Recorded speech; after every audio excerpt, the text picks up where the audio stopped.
agora é o Evangelho. É o Evangelho da proteção divina, da cobertura para o coração. Hoje eu quero conversar com você num texto que está aqui no Evangelho de Mateus. O Braulio vai já colocar aí no capítulo 12, do verso 43 ao verso 45. Mateus, capítulo 12, do verso 43 ao 45. E a minha pergunta temática para a gente pensar a respeito no dia de hoje é essa: a sua casa espiritual está mobiliada, mas vazia? De onde é que vem essa pergunta? Onde é que ela aparece? Se você leu ou está lendo o texto de Mateus 12, de 43 a 45, você já entendeu. Para qualquer médio entendedor, já está claro, não tem nenhum mistério, é bem explícito. E olhe só o que se diz aqui, de maneira inequívoca.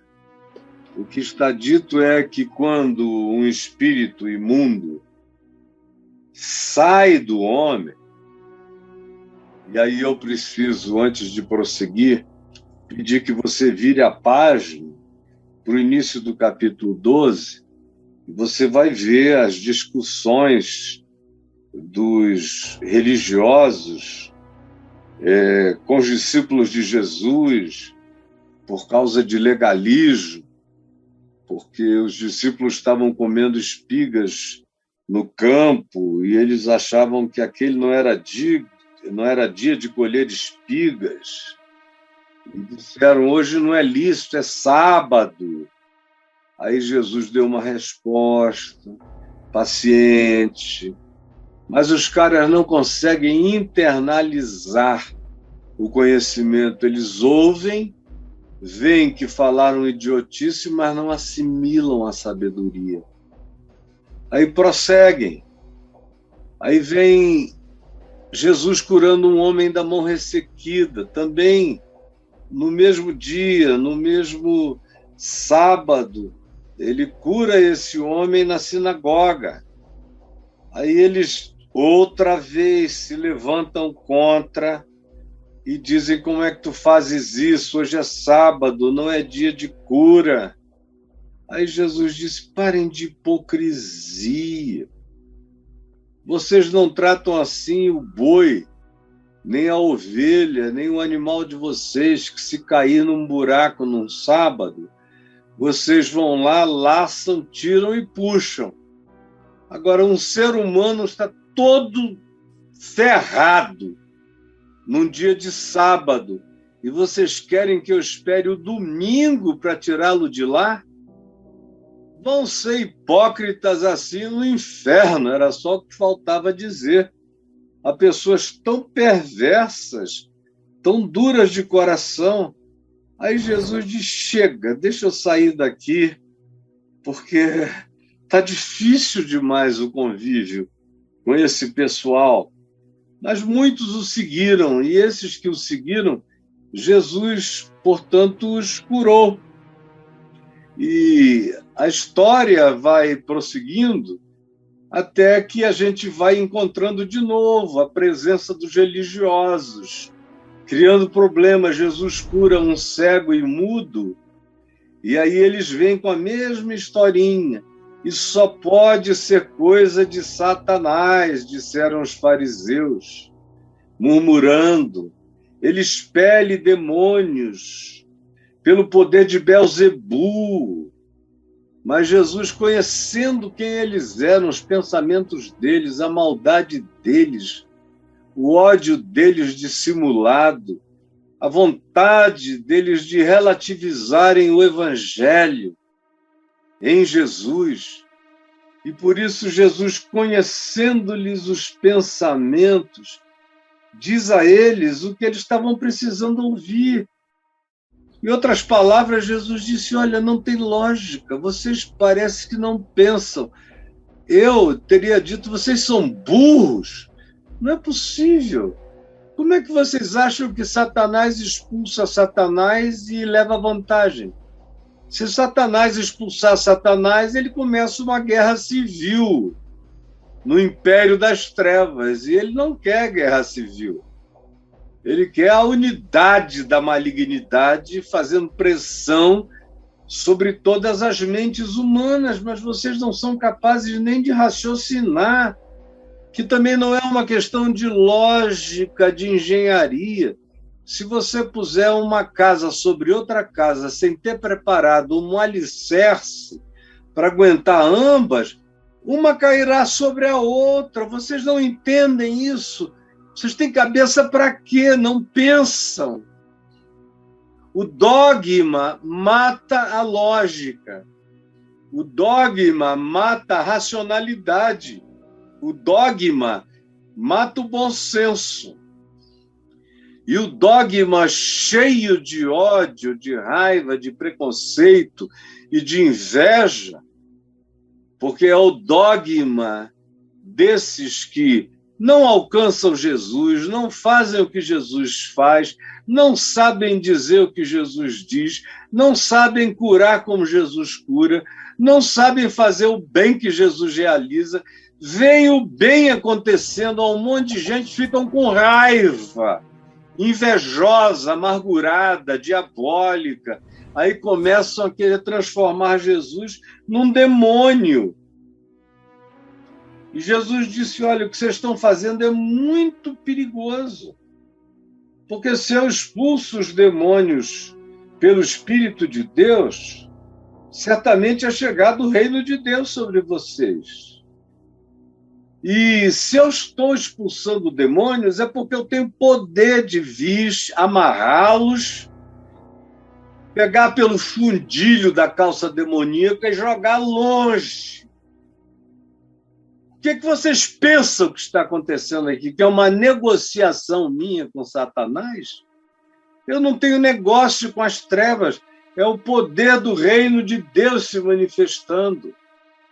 Agora vocês tomem cuidado, porque todo pecado e blasfêmia serão perdoados aos homens, mas a blasfêmia contra o Espírito Santo, e para expulsar um demônio genuinamente demônio e libertar essa pessoa, como eu liberto, não fazendo joguinho de negociação com as trevas, que é só libertação temporária e depois o cara volta outra vez ao mesmo estado anterior, que é como vocês veem acontecendo na religião. Tem gente que fica endemoninhado uma vez por semana e nunca fica liberto. Porque não foi a ação do Espírito de Deus, não foi a chegada do reino de Deus. Era sugestão, foi negociação, foi impressionamento mental, mas que não tem nenhuma durabilidade espiritual, vai voltar tudo outra vez. Vocês, no instante, estão brincando com fogo, porque eu expulso demônios, porque o reino de Deus chegou. E é pelo poder do Espírito Santo. Tomem cuidado, porque vocês estão botando o pé num lugar perigoso. Se alguém proferir alguma palavra contra o Filho do homem, ser-lhe-á perdoada.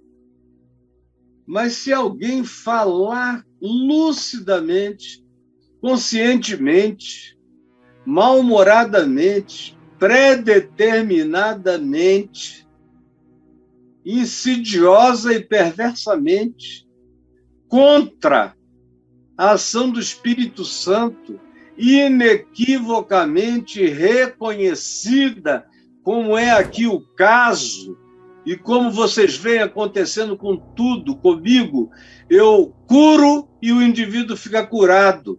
Eu expulso demônios e ele fica livre. Eu ressuscito morto, ele não morre semana que vem. Não é sugestão. Vocês estão brincando com o que de mais sério já visitou a vida de vocês. Cuidado, porque isso não lhe será perdoado nem neste mundo, nem no mundo por vir. Não brinque com aquelas coisas que se transferem transdimensionalmente falando, não brinque com isso. Ande com temor, tremor, respeito. É fácil a gente ver quando é armação, quando é mentira, quando é sugestão, quando é indução, quando é manipulação. Por isso eu falo pessoalmente com toda clareza que quase tudo isso que vocês veem por aí é armação, que não produz cura. A pessoa continua ali, possessa para sempre, deixando dinheiro para sempre, nunca fica livre mais do que 2, 3 dias em casa. E volta tudo outra vez. Mas aqui não! E vocês sabem disso. Por que vocês chamam juízo sobre a vida de vocês, brincando contra aquilo que só traz alívio e libertação aos seres humanos? Na realidade, vocês fazem isso por causa da natureza de vocês.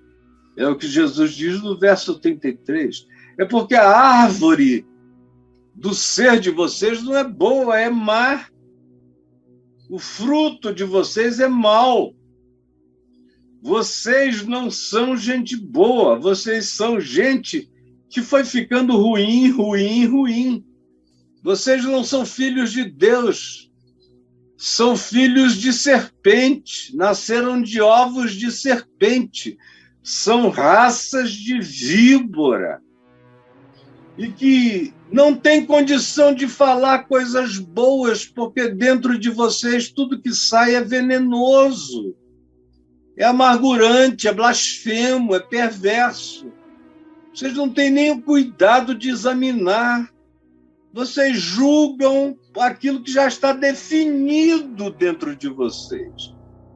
Cuidado, porque as consequências de quem predefine quem é de Deus e quem não é de Deus pode ter consequências horrorosas para a vida de quem age assim. Não brinque disso, disse Jesus, porque as consequências são inapeláveis. É diferente do ser humano bom. O ser humano bom tira do tesouro do seu coração coisas boas. Mas o ser humano mau tira do mau tesouro, do tesouro da mentira, do engano, do ódio, da raiva, da amargura, só sai coisas ruins de dentro dele. Por isso é que eu digo a vocês que de toda palavra frívola, idiota, que vocês falarem, tomem cuidado, porque a gente presta contas do que a gente fala. Fala contra a vida, especialmente contra os homens. Como diz a gíria do jiu-jitsu, Deus perdoa, mas o jiu-jitsu não. Tem do Senhor, Deus perdoa, mas não brinque contra aquilo que é santo, santo, santo, ante o que você deveria, no mínimo, andar em silêncio. Tome cuidado, porque aquilo que você traz de juízo contra o que seja ação divina, genuína e verdadeira, vai se transformar em julgamento sobre a sua vida.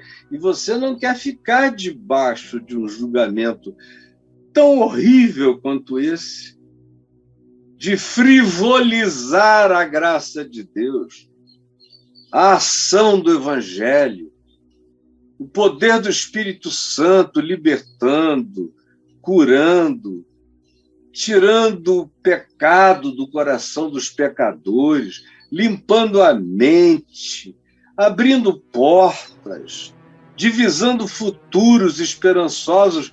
Não matem a alegria de quem está começando a se alegrar, de quem está ficando livre das ocupações perversas no seu próprio ser. E aí, isso tudo dito, aqui nesse capítulo 12, a gente chega nesse verso 43, que cada um de nós tem que ler com atenção, porque Jesus já fez mais uma advertência a esses todos religiosos, dizendo: olha, pessoal de Nínive, de Sodoma e Gomorra, está todo mundo em vantagem em relação a vocês, assim como ele já tinha dito. Em verdade eu vos digo, e disse isso para os mais religiosos, que meretrizes, prostitutas e pecadores vos precedem no reino dos céus.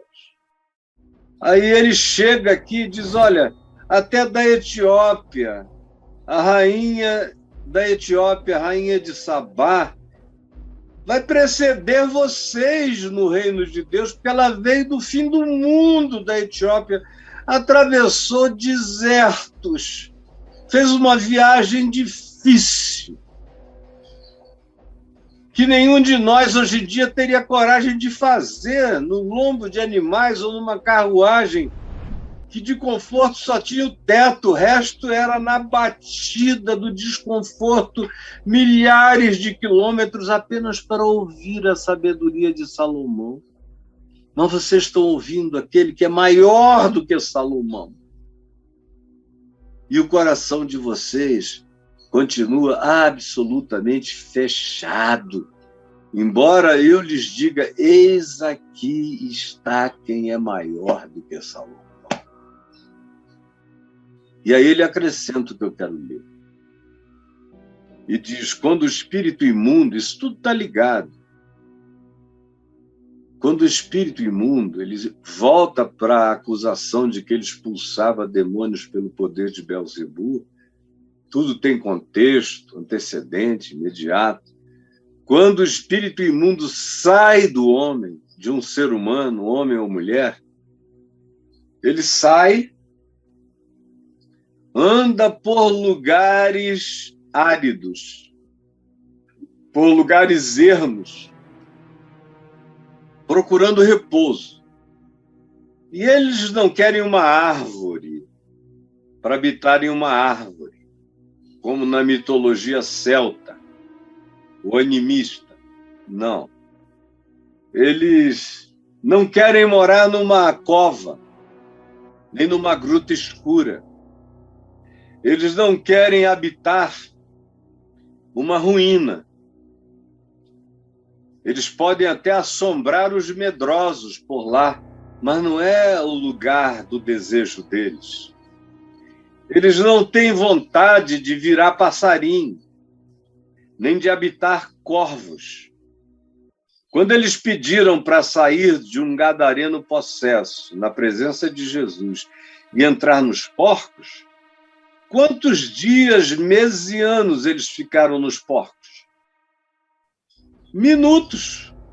Saíram do homem, entraram nos porcos, os porcos estavam em cima de um platô, eram mais de 2.000 porcos e eles correram aquela manada e se precipitaram do despenhadeiro abaixo, no lago de Genezaré, e morreram. Porque não era o ambiente, faltava inteligência. E olha que dos animais, o porco é um dos mais inteligentes, mas faltava o espírito, faltava a alma, faltava a psique, faltava as lógicas a serem usados por esses espíritos que gostam de dominar a mente, dominar a alma, as emoções, os sentimentos, que gostam de alterar o modelo das nossas lógicas, dos nossos pensamentos, que gostam de instilar em nós os piores sentimentos, os piores julgamentos, as piores atitudes, que querem pegar um coração e enchê-lo de ódio, de hostilidade, de homicídio, de espírito de vingança, ou querem anular o indivíduo, fazer dele um ser babão, abobalhado, tratado como um retardado, ou como alguém que se joga no chão e se convulsiona, ou alguém que perde o sentido de tudo, que ameaça bater no pai, na mãe, às vezes o faz, que agride quem quer que chegue perto.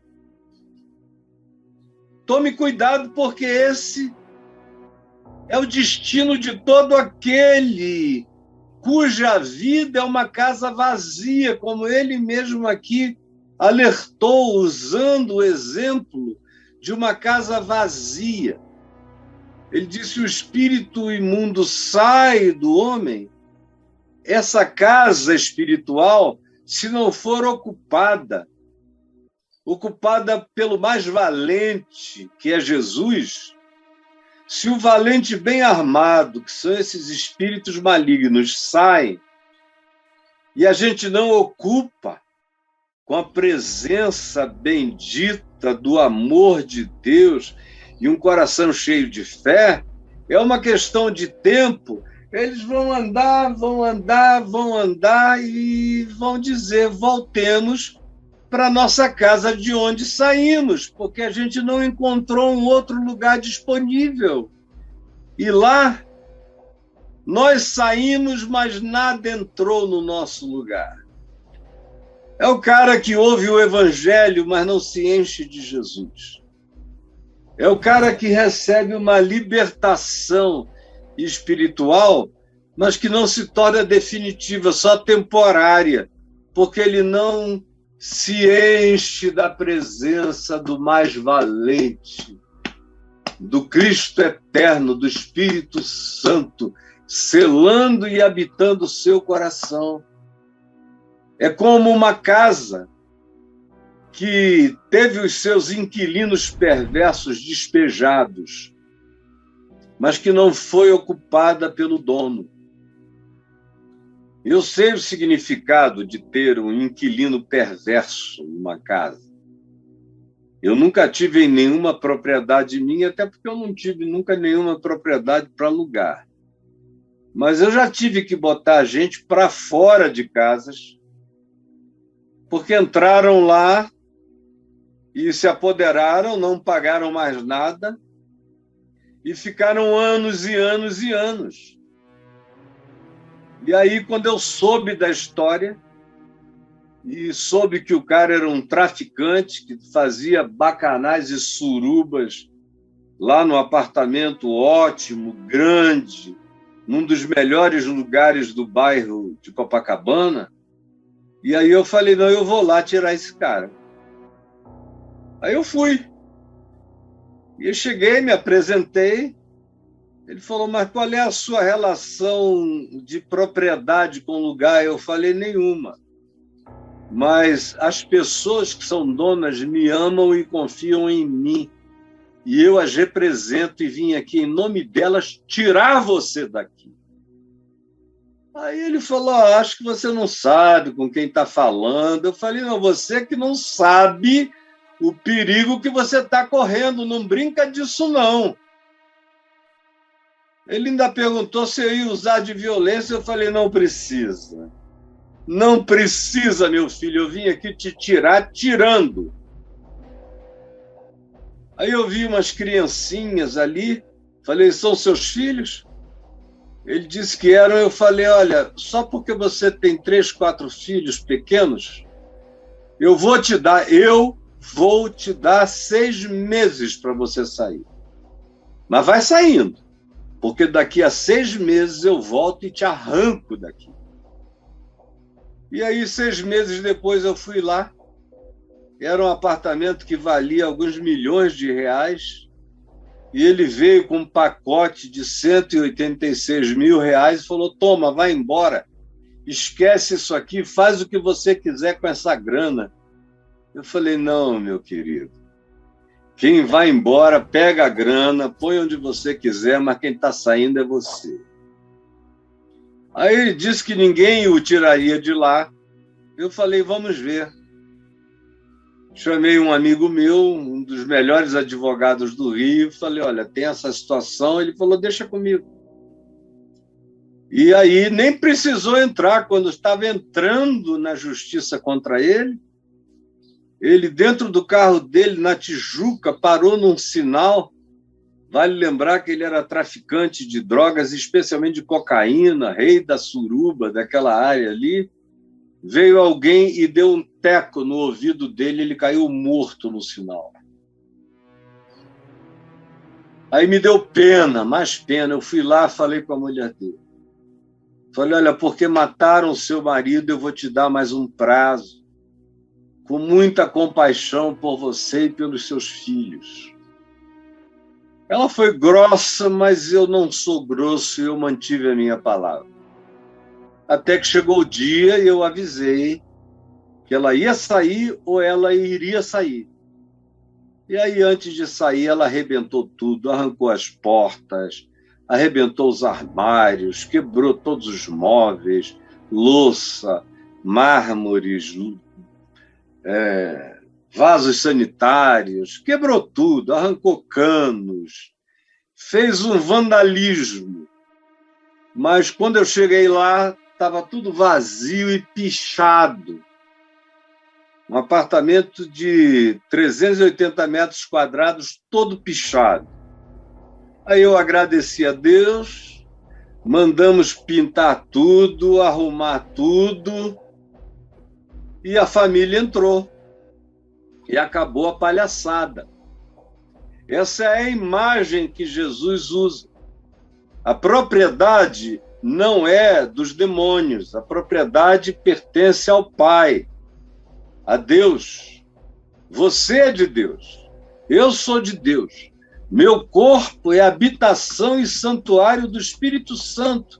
Meu espírito é o santo dos santos da presença de Deus em mim. E nenhum demônio ousa nem passar do lado. Eu estou lotado de Deus. E os infernos todos sabem disso. Mas meu coração está ocupado.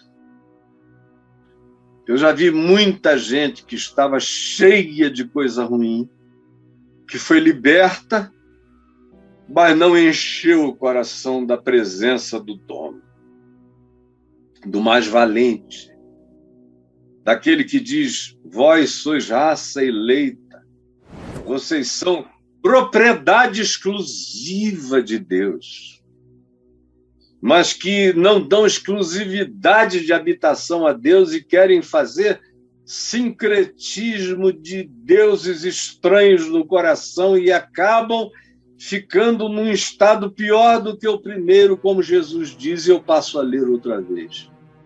Quando o espírito imundo sai do homem, anda por lugares áridos procurando repouso, porém não encontra. Por isso diz, voltarei para minha casa de onde saí, e tendo voltado, a encontra vazia, varrida e ornamentada. Que é uma linguagem que Jesus usa, aplicando-a, não se esqueçam, aos religiosos, que eram seres que só tinham mobília.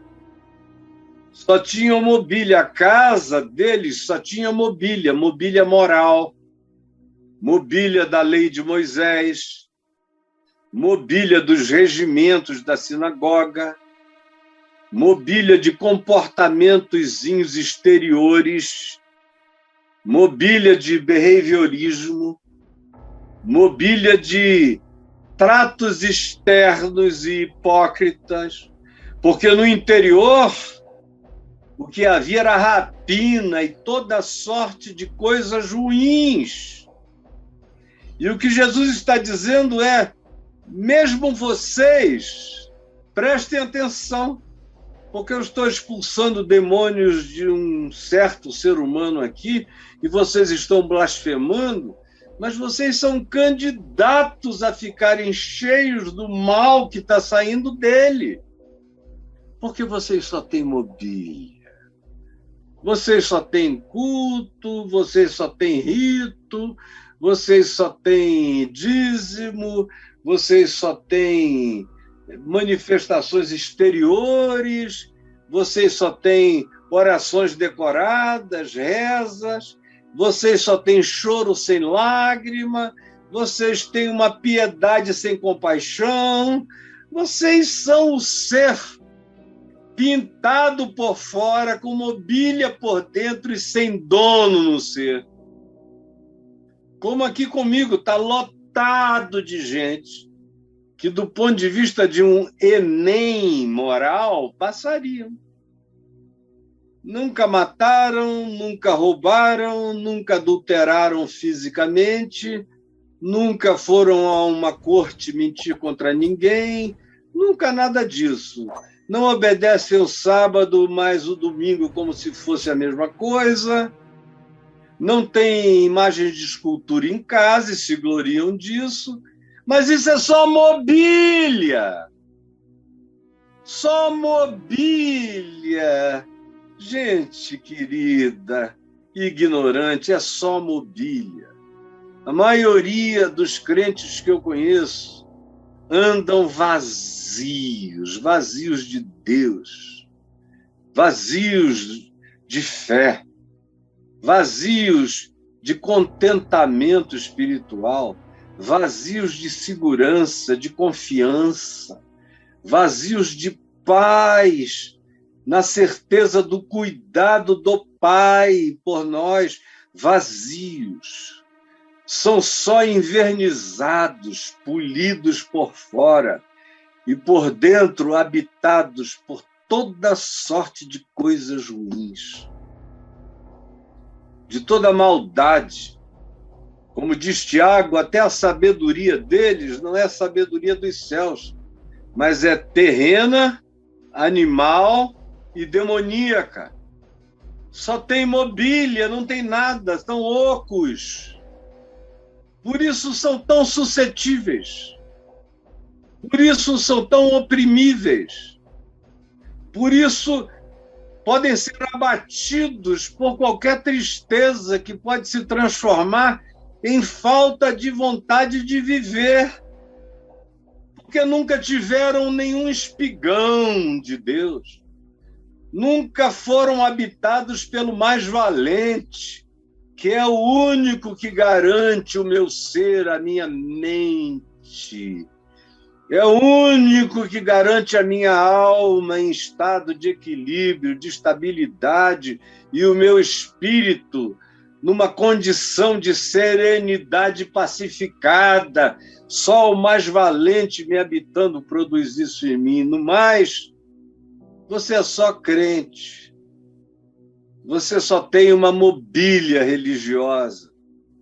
Mas seu coração está vazio, como de qualquer um outro que você acusa. Você passa e vê um cara num batuque e você diz que ele é possesso. E, na realidade, às vezes, ele é mais humano que você, mais generoso que você, mais humilde que você, mais grato do que você. E você é um crente perverso, duro, cheio de juízo, que foi ficando diabólico sem perceber. Você só é batizado. Só é batizado. Mas é como uma porca batizada que volta para o chiqueiro. É como um cão batizado que volta a se revolver no vômito. Não tem nada divino em você. Só tem a arrogância e a presunção de pertencer a uma salvação que nunca te visitou. Por isso você é tão infeliz, tão inseguro, tão amedrontado, tão oprimido, porque você só tem mobília. Minha querida, meu querido, minha irmã, meu irmão, só mobília. Aí Jesus prossegue e diz: quando ele volta e encontra essa casa mobiliada, varrida, ornamentada, então vai, presta atenção, e leva consigo outros 7 espíritos. Não é que seja necessariamente um número de 7, é só para mostrar a plenitude da maldade posterior, que é pior do que a primeira. Jesus está dizendo, não tem nada pior do que você parecer ser de Deus sem Deus. Você ter essa fachada de piedade, sem estar com o âmago tomado pelo amor, pela fé, pela esperança, grávido da esperança do Evangelho em você. Não tem estado pior do que o dessa disfarçatez oca, onde tudo tende a piorar, a menos que você se encha da presença do mais valente. Não basta que você tenha um alívio temporário. O desejo de Jesus é fazer morada. É como ele disse à igreja dos Laodicenses: eis que eu estou à porta e bato. Se alguém ouvir a minha voz e abrir a porta por dentro, eu entrarei em sua casa, cearei com ele e ele comigo. Você está ouvindo a voz dele? Eu estou falando em nome dele. Você está ouvindo a minha voz? É a voz dele. Eu não estou acrescentando nada ao que ele disse. Eu não invento. Quando se trata de pregar o evangelho, eu não tenho opiniões particulares. Eu tenho opinião particular sobre outras coisas. Mas sobre esse evangelho puro e simples da graça de Deus, eu me atenho a exclusivamente o que Jesus disse que qualquer criança que saiba ler, lendo, sem preconceito, entende. Aí ele diz, vem 7 piores. E aí ele conclui dizendo, então, o último estado daquela pessoa torna-se pior do que o primeiro estado. Assim também acontecerá a esta geração perversa. E a geração perversa, a qual ele está fazendo referência, não são os publicanos, os pecadores, as meretrizes, os irreligiosos, nada disso. Era gente que não faltava sinagoga, era gente cheia de doutrina, cheia de regimentos internos, cheia de mobília moral, cheia de etiquetas religiosas, cheias de opiniões, cheias de juízos.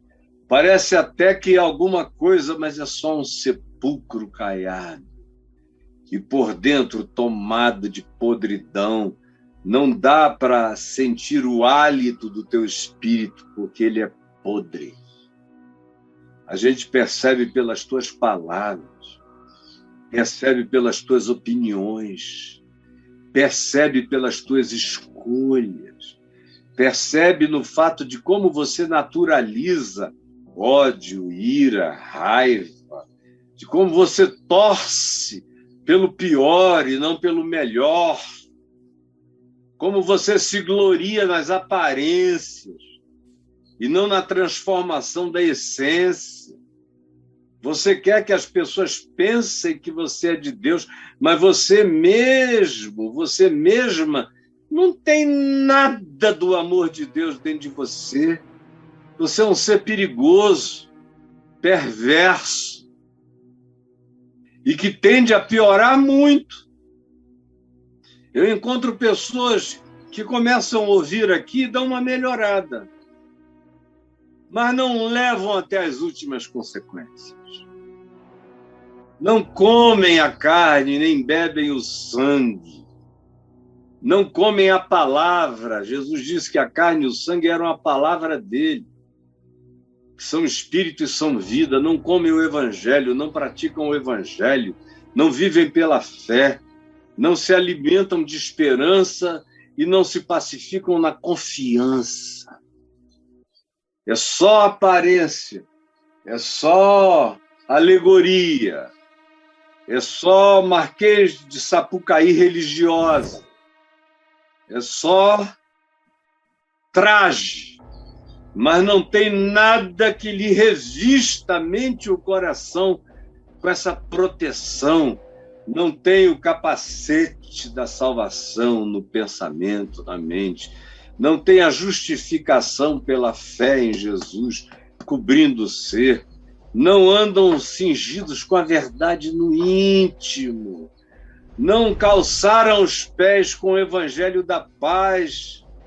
não se defendem com o escudo da fé e nem têm a ousadia de quem empunha a espada da palavra de Deus, que não é carregar a Bíblia, é carregar o peito cheio da convicção do Evangelho, e essa é a espada.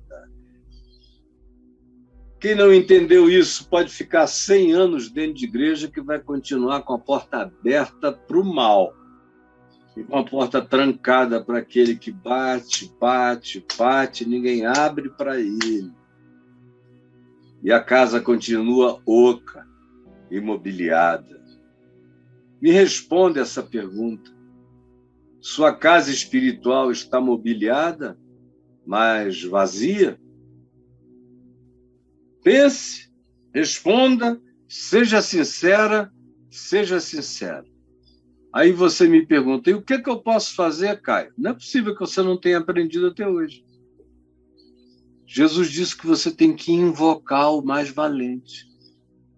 E não é só invocar de palavras, é com a vida. Aquele que invoca é aquele que pratica. Invocação de Cristo, sem a vontade e a decisão da prática do Evangelho, não produz nada. É só magia supersticiosa praticada em nome de Jesus. A invocação de Jesus implica nessa evocação de Cristo em mim para a prática do Evangelho. A invocação me torna habitado pelo mais valente, que me dá segurança, proteção mental, proteção psíquica, proteção espiritual. Faz você se tornar um assombrador de assombrações, selado com o selo do Espírito Santo da promessa, o imprimatur de Deus em você, e ninguém te toca nunca mais na vida. Pode me mandar atravessar o Hades, entrar no Tártaros. Eu entro sem medo, porque maior é aquele que está em mim, que anda comigo, do que toda a soma de todos os demônios e de todos os infernos. Você não consegue crer nisso, né? Pois é algo que pode ser seu se você crer, tão somente crer, se entregar e não duvidar. Agora, aquele que duvida é como as ondas do mar. É um espírito dúbio, hoje está, amanhã não está, não tem nada fixo nem definido, é só casa mobiliada e oca, sem o proprietário mais valente que nos dá toda a segurança de ser. Se você entendeu, entendeu, se não entendeu, não entendeu porque não quis. Jesus, eu quero pedir que ninguém seja tão duro de coração, nem tão preparado contra o teu amor, nem tão hostil à tua graça, que não queira recebê-la nem com toda essa clareza, só porque sou eu quem está dizendo. Por favor, me cega ante os olhos desses entes preconceituosos, mas permite que pelo menos eles ouçam essa palavra da verdade, que não anda sendo pregada com essa clareza, como eles estão tendo o privilégio eterno de ouvir aqui e agora. Eu te imploro que seja assim. E que o poder do Espírito Santo venha libertar os oprimidos, os angustiados, os mentalmente perturbados, os psicologicamente totalmente indefinidos, e que o medo maligno seja expulso desse coração pela presença do teu amor, porque o verdadeiro amor, quando é acolhido em nós, lança fora todo medo. É o que eu te peço que aconteça. E eu só tenho essas palavras dirigidas a ti, pedindo a Ti que alguém as ouça com o coração. Em nome de Jesus. Amém e amém.